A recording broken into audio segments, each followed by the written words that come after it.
Bonjour à vous tous, bonjour pour cette séquence spéciale Algérie où nous avons l'avantage de recevoir Halim Hamarkodja qui est le directeur général adjoint de la Chambre de commerce algéro-française. Bonjour Halim. Bonjour Marc.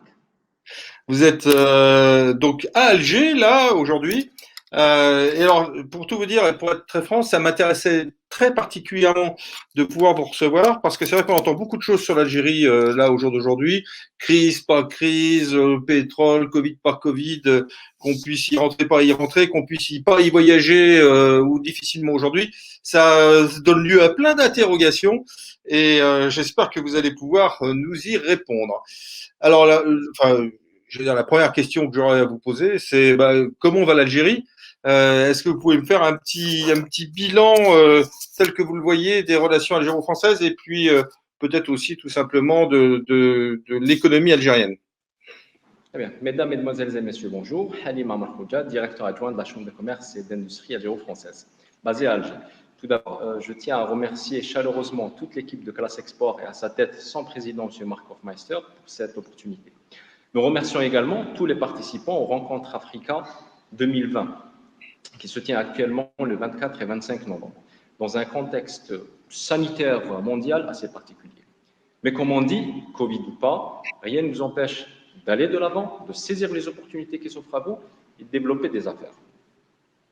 Nous allons parler, je vais vous expliquer ou vous présenter en quelques slides et en quelques minutes un peu les arithmétiques socio-économiques de l'Algérie. On entend beaucoup parler, il y a des choses qui sont vraies, il y a des choses qui sont totalement fausses, mais c'est ça, l'Algérie se développe comme d'autres pays, surtout dans le contexte actuel sanitaire. Je pense qu'elle tient bien son rôle. Alors, j'ai préparé une présentation pour vous. Qu'on va dérouler un petit peu. Oui, on va dérouler un petit peu. Alors, l'Algérie, plus grand pays d'Afrique. D'après le dernier rapport de la Banque mondiale qui est paru en juillet 2019, l'Algérie, avec un PIB de 169 milliards de dollars à fin décembre 2019, est classée quatrième puissance économique africaine, derrière le Nigeria, l'Afrique du Sud et l'Égypte.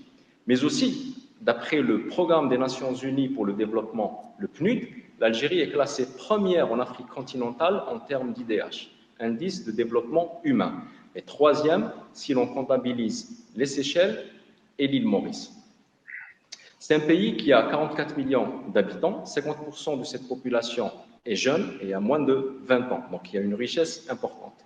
L'Algérie a pu bénéficier d'un matelas financier intéressant lorsque les prix des hydrocarbures étaient à leur plus grand sommet.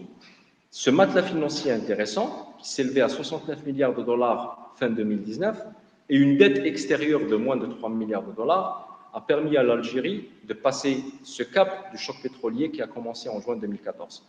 Mais Alors aussi, excuse-moi, Alim, ça c'est intéressant parce qu'il y a beaucoup de gens et beaucoup de choses qui se disent sur le fait qu'il y a plus de réserve de change ou que le matelas algérien a fondu. Pour toi, la dette extérieure étant extrêmement faible, voire inexistante, par rapport à d'autres pays comme nous, pour toi, les réserves de change n'ont pas trop diminué, quoi, et on est toujours dans des bonnes quantitatifs de réserves pour l'Algérie.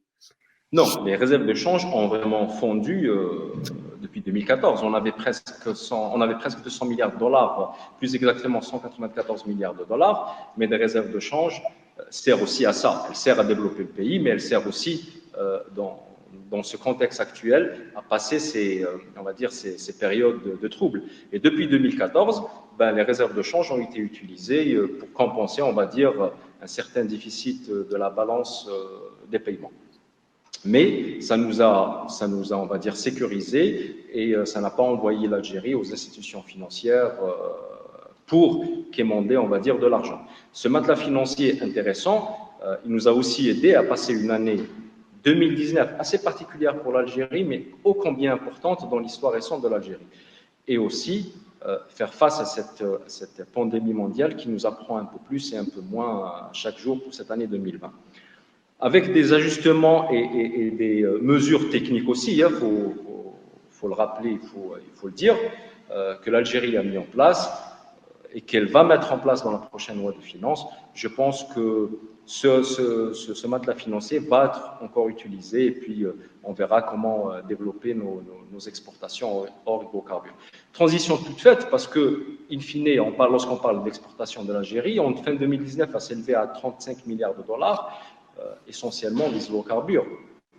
Mais c'est un pays aussi qui importe pour son développement pour 41,9 milliards de dollars. Et on entend parler beaucoup de l'Algérie, des difficultés de faire des affaires.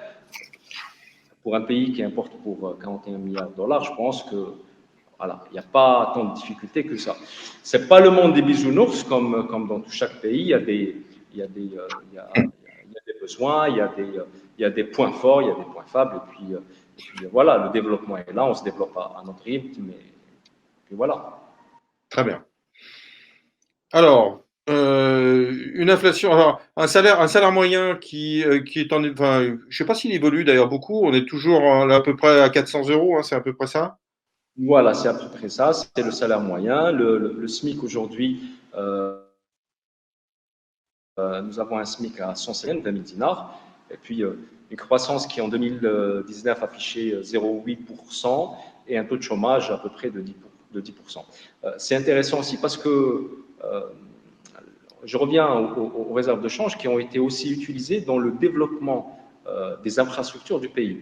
Aujourd'hui, l'Algérie dispose de 21 aéroports, 11 ports de commerce, 44 ports de pêche, 2 ports pétroliers et un peu plus de 108 000 km de route.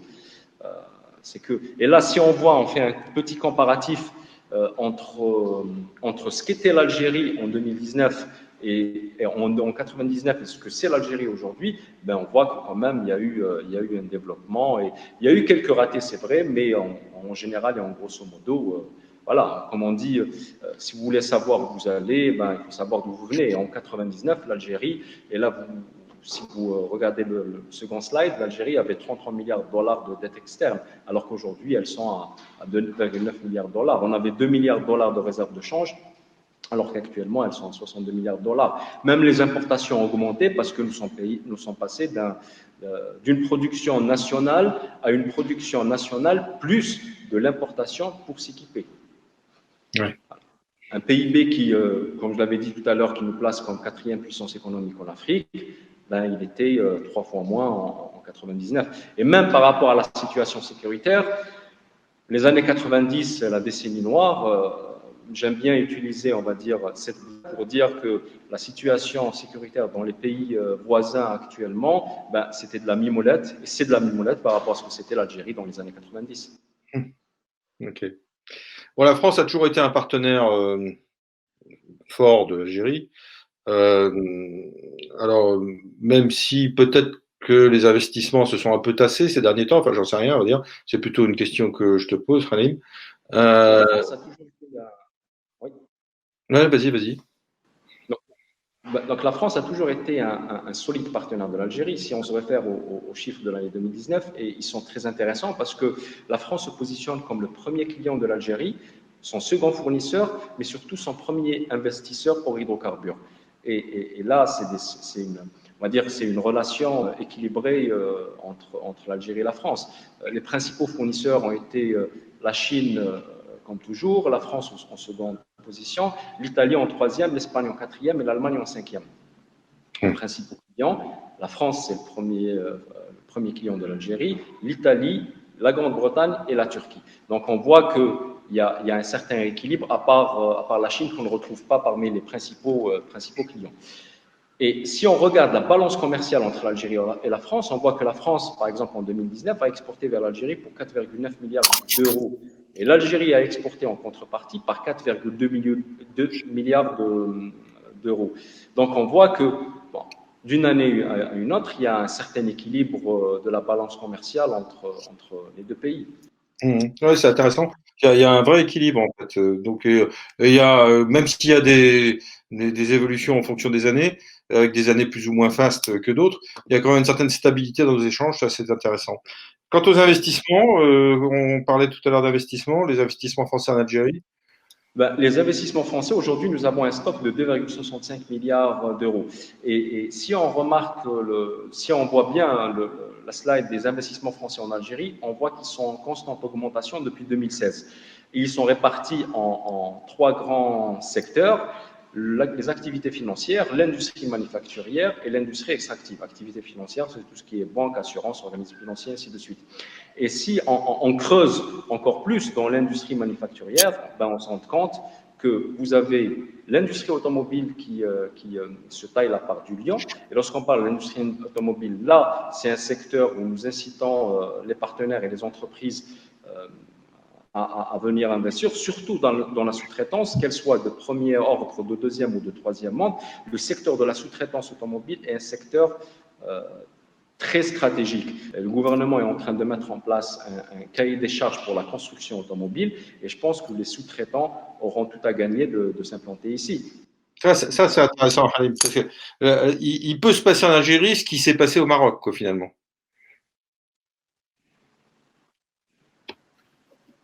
Halim? Oui, ben, écoutez, on va dire que le positionnement le positionnaire dans d'autres pays n'est pas forcément le même que celui en Algérie. Mais effectivement, les sous-traitants peuvent se positionner et fournir le marché algérien aujourd'hui qui est demandeur, hein, qui aime beaucoup les voitures et qui aime s'équiper en équipement et en accessoires. Aujourd'hui, c'est un secteur assez intéressant et le retour sur investissement sera vraiment, on va dire, très rapide. D'accord. Bon, donc c'est un secteur prioritaire. Donc, si on peut dire que tous les gens dans la sous-traitance automobile doivent donc se préoccuper d'une activité en Algérie, voire même voir comment y investir. Alors, comment ça se passe du point de vue du cadre législatif? Est-ce qu'il y a des évolutions? Puisque avant, je crois que c'était pas simple de pouvoir investir. Enfin, en tout cas, on pouvait pas avoir 51% d'une entreprise. Est-ce que c'est toujours le cas? Comment ça se passe? Alors, juste pour expliquer, avant de venir au 51-49, le cadre législatif en Algérie, c'est un cadre qui est présent, il faudra faire avec.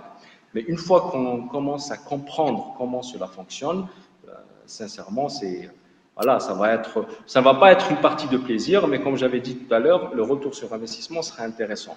Parce qu'il faut comprendre le cadre législatif en Algérie ou l'administration en Algérie est une administration qui est normée. Le formalisme est très important. Si on parle par exemple des importations des marchandises, ben, le paiement des importations se fait soit par crédit documentaire, par remise documentaire ou par transfert libre. Ou possibilité aussi de faire des SBL, c'est des Stand-by Letter of Credit, en couverture globale.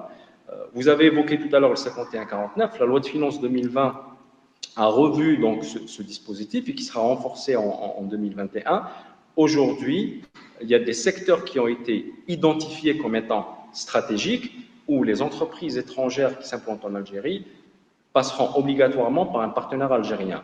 C'est le secteur de l'industrie de la défense et c'est le secteur de l'industrie des hydrocarbures, mais c'est aussi le secteur de l'industrie pharmaceutique dans certains cas. Aujourd'hui, si un laboratoire va s'implanter ici pour produire des médicaments ou des process destinés à, par exemple, à l'oncologie, au traitement des maladies de cœur ou du VIH, là, il peut s'implanter à 100%. Mais si un laboratoire va s'implanter aussi ici pour produire, pour faire simple, du Doliprane, ben là, il sera obligé d'avoir un partenaire algérien. Aussi, un autre secteur qui ne sera pas touché par cette abrogation, c'est le secteur de l'importation et revente en État. Aujourd'hui, toute entreprise qui s'implante en Algérie dans un souci d'importer et de revendre en État, elle sera soumise on va dire à la règle du 51-49. C'est ce qu'on appelle du négoce. Pardon? C'est ce qu'on appelle du négoce. C'est ce qu'on appelle du négoce, effectivement. Par contre, pour le reste, ben, les entreprises aujourd'hui peuvent s'implanter en Algérie et avoir 100%, 70%, 30%. Et puis, voilà. Vous savez, le 51-49, avec on va dire nos quelques expériences ici à la CCIF, in fine, ce n'était pas vraiment un frein. Parce que si vous voyez la courbe des investissements directs étrangers, en 2008, avant la mise en place de cette loi, les investissements directs étrangers en Algérie étaient de l'ordre de 500 millions de dollars. lorsqu'il y avait la possibilité de s'implanter à 100%. Le gouvernement algérien a mis en place cette règle donc, en 2009. Et en 2019, les investissements directs étrangers étaient de l'ordre de 1,2 milliard de dollars. Et les 1,2 milliard de dollars ne représentent in fine que les 49%. Donc imaginez les projets, la profondeur, la grandeur des projets, si on rajoute les 51% de la partie algérienne, vous avez des projets aujourd'hui, des investissements de l'ordre de 4,2 milliards de dollars sur l'année qui se font en Algérie. D'accord. Est-ce que cette libéralisation, elle est récente, hein, cette libéralisation, parce que la loi de finances, ça date de 2019, ça a un an, non? C'est ça? Alors, cette libéralisation a été faite, a été portée sur et inscrite sur la loi de finances 2020 et elle sera renforcée en 2021. Il fallait attendre, on va dire, La promulgation. la note, voilà, la note qui place les produits par ordre stratégique. Et puis, donc, elle est effective depuis cette année 2020. En plus de cela, au départ, il y avait des produits qui n'étaient pas possibles d'importer en Algérie. Ben, aujourd'hui, on a mis en place un autre mécanisme. On s'est dit, règle du commerce extérieur oblige. On met en place un tarif spécial qui s'appelle le DAPS. C'est le droit additionnel pour la protection et sauvegarde de l'économie nationale. Ben, c'est des produits qui sont généralement produits ici et en assez grande quantité. Ben, s'ils sont importés dans le même moment, on met en place ce DAPS. Et puis, il y a la fameuse liste des 980 douaniers DAPS.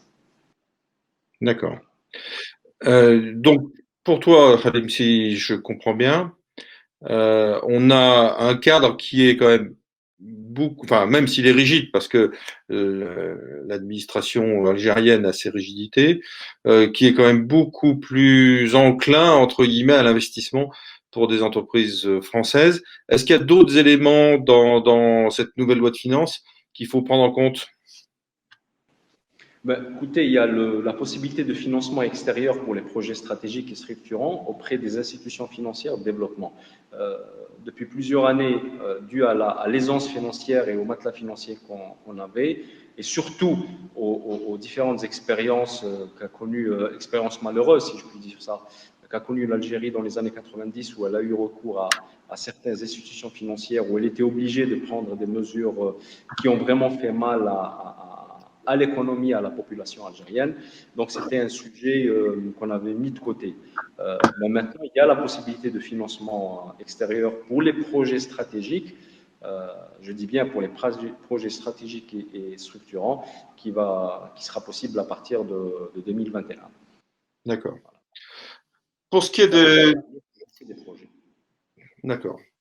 Pour ce qui est des marchandises et des exportations d'entreprises vers l'Algérie, on parle toujours beaucoup des problématiques douanières et des façons de dédouaner sur l'Algérie qui sont quand même, enfin, qui demandent un peu de rigueur, je pense, ou qui demandent un certain apprentissage. Comment tu vois les choses de ton côté, Khalim? Ben, c'est vrai ce que tu viens de dire, Marc. Il y a une certaine rigueur, mais si on se conforme à certaines rigueurs, voilà, j'avais donné tout à l'heure le chiffre de 41 milliards de dollars d'importation. Même avec cette rigueur qui est là, ben, l'Algérie importe pour 41 milliards de dollars. Ce qui est important de savoir, c'est que le regard doit changer par rapport à l'Algérie. Aujourd'hui, c'est plus un pays ou un marché pour les équipements, parce qu'il y a le processus que le gouvernement algérien a mis en place pour la production nationale, pour favoriser la production nationale. Donc, si on souhaite exporter, il faut réfléchir équipement, process, accompagnement, que produit fini. Pour donner un exemple simple, ben aujourd'hui, moi, je n'ai pas besoin d'importer de la Madeleine. Par contre, peut-être de l'équipement pour fabriquer de la Madeleine et fabriquer d'autres produits. C'est aussi simple que cela. Et dans les exportations, donc lorsqu'il y a une facture, ben, suivre tous ces éléments qui sont importants, mentionner le numéro d'identification, ne pas concéder de remise supérieure à hauteur de 5%, indiquer l'origine du pays, les incoterms, que ce soit crédit documentaire ou remise documentaire, le cachet, le tampon de l'entreprise, prioriser l'incoterm phobe, lorsque cela est possible. Pour les factures qui sont déjà domiciliées en coût et fret, en CF, elles doivent être détaillées et décomposées en montant dans la marchandise et transport du fret. Voilà, donc tous ces éléments, l'étiquetage aussi, qui doit être fait en langue arabe et avec une autre langue facultative. Vous avez un service d'assistance, Khalil, à la Chambre de commerce sur ces. Vous avez un service d'assistance sur ces sujets à la Chambre de commerce? Parce qu'en fait, ça ne s'invente pas. Bien sûr. On a un service de veille réglementaire et juridique qui accompagne les entreprises dans cela. Je n'ai pas trop présenté la Chambre de commerce. Aujourd'hui, notre organisme, nous sommes la deuxième plus grande chambre de commerce française dans le monde, dont on fait partie du réseau CCI international. Nous avons 2000 entreprises adhérentes. Et là, je parle en tant qu'entreprise, pas de membres. Donc, c'est chaque entreprise régulièrement inscrite au registre de commerce, au CABIS. Et on accompagne en moyenne entre 150 et 200 entreprises françaises suivant les années.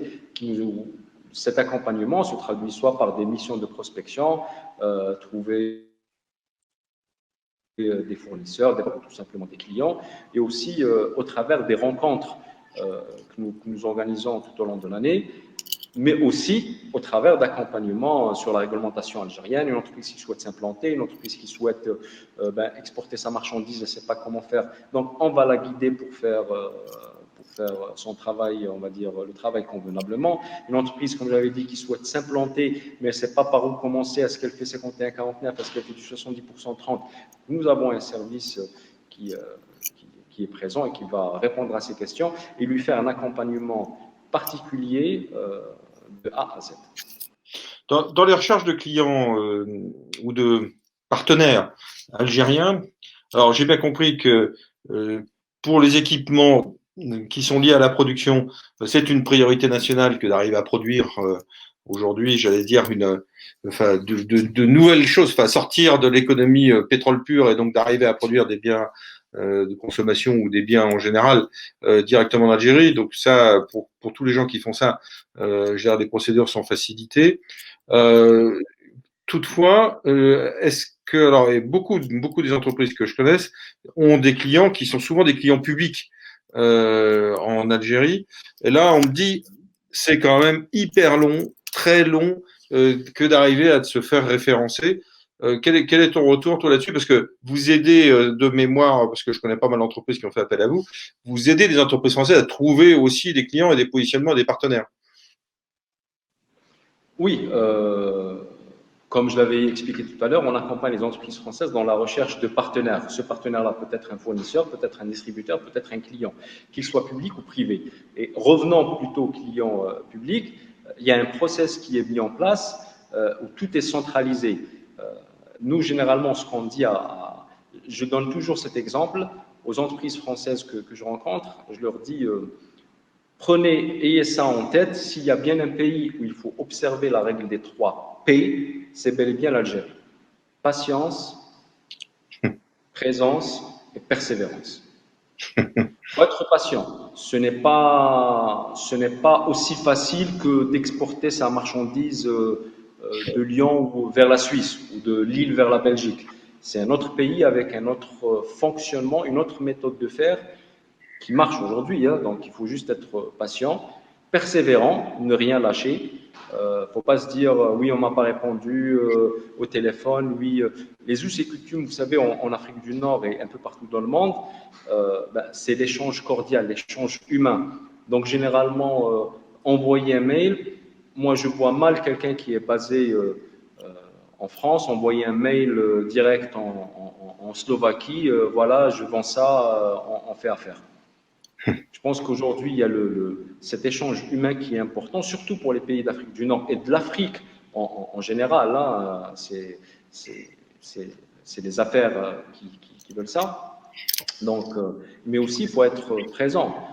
Alger aujourd'hui est à moins de 2 heures de vol de Paris, est à 1 heure de vol de Marseille. Prenez un billet d'avion et venez rencontrer vos clients, venez rencontrer vos fournisseurs, venez rencontrer vos distributeurs, venez rencontrer vos partenaires. Voilà. Avec les mesures Covid, on peut voyager là? Alors aujourd'hui, non, les frontières sont toujours fermées. Pour juste donner un chiffre Aujourd'hui, la moyenne des contaminations en Algérie, elle est de 850 cas à jour, pour malheureusement une quinzaine de personnes qui a touché le monde entier. Les autorités algériennes ont pris ces mesures-là, de ne pas avoir, on va dire aussi, un virus importé pour la seconde vague, hein, parce que le premier, il faut le reconnaître, il faut le dire, c'était un virus qui était importé d'Europe, donc il n'y avait pas un cluster local. Et depuis ce temps-là, donc les autorités ont décidé de fermer les frontières uniquement pour les Français résidant en Algérie qui peuvent se déplacer, ou Ok. on va dire les Algériens installés en France et qui ont des entreprises. Donc, il faudra attendre 15 jours, 3 semaines. Mais voilà, mais comme je disais au début de ma présentation, Covid ou pas, rien n'empêche d'aller de l'avant, de saisir les affaires, les opportunités, développer des affaires, ainsi de suite. Nous, à la Chambre de commerce, on a mis en place un dispositif de commercial à temps partagé pour les entreprises. Aujourd'hui, les entreprises qui ne peuvent pas se déplacer et qui ont des partenaires aussi ici, on leur met à disposition un collaborateur de la CCI qui va contacter les entreprises, qui va aller voir les entreprises, qui va leur expliquer la situation, s'il y a être le relais et le contact entre cette entreprise algérienne et l'entreprise française. On fait aussi ce qu'on appelle les émissions ou les missions à distance aujourd'hui qui marchent plutôt bien. Ce qu'on faisait en présentiel, on le fait aussi aujourd'hui via Internet, via via la les vidéo. plateformes. Bien, merci beaucoup. Alors, on peut retrouver Halim dans la plateforme si vous voulez avoir des rendez-vous avec lui. Il est dans les e-exposants, dans les partenaires. Donc, c'est assez simple. Vous allez sur la liste des exposants, vous cherchez Chambre de commerce et d'industrie algéro-française et vous pouvez leur demander un rendez-vous pour avoir en fait un entretien particulier, ce qui vous permettra, je pense, d'éclaircir vos histoires personnelles et rentrer plus dans les détails. Merci Halim de cette participation. Avant de conclure, juste, et là je parle sous ton contrôle, bien sûr les participants pourront avoir accès à cette présentation en cliquant sur le site des Rencontres Africa, donc https://rencontres en pluriel minuscule africa.org.